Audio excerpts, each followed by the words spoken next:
garanaysa xajaaj athaqafi iyo cabdulmalik oo sida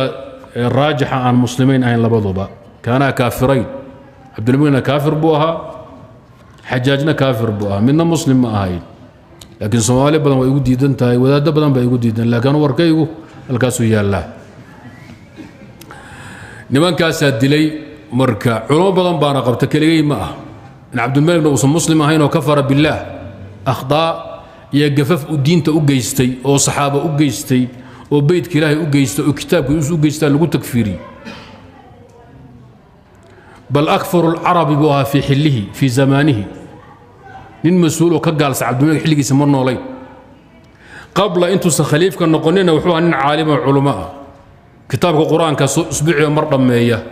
axaadiista wariya qur-aanka saa u boobiya maalinkii uu ogaaday in xilka reer banu maanta asaga uu mudan yahay iyo intuu isku laabay kitaabku uhi wahada aakhiru cahdii bika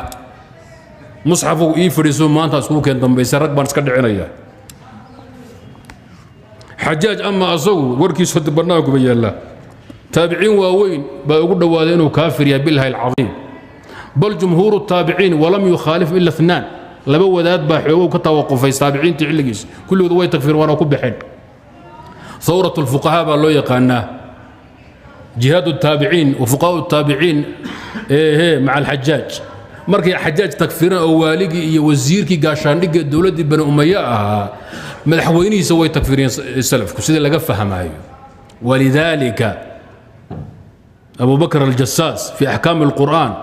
وحور عبد الملك بن مروان وحونا أكفر العرب وأفجرهم في زمانه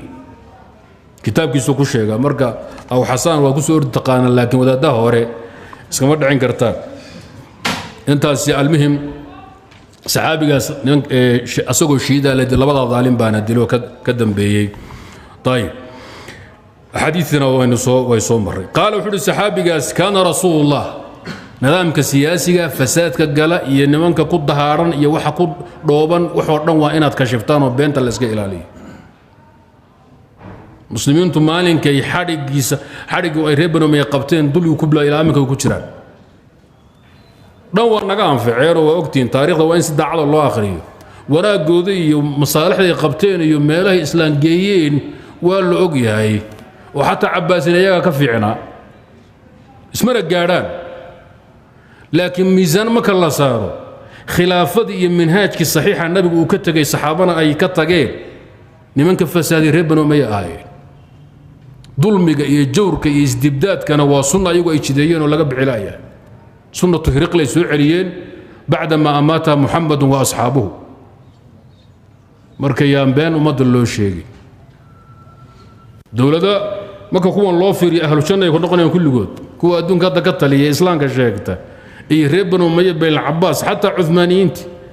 barkood mushrikiinta ahaayeen mamaaligtii barkood aan la aqooninba diina haysteen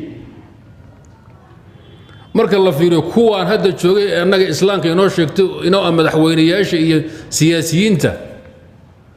waa dulmi in la isgarab dhigo marka dulmigaan ka hadlayna waa maxay dulmiga curfigaa wey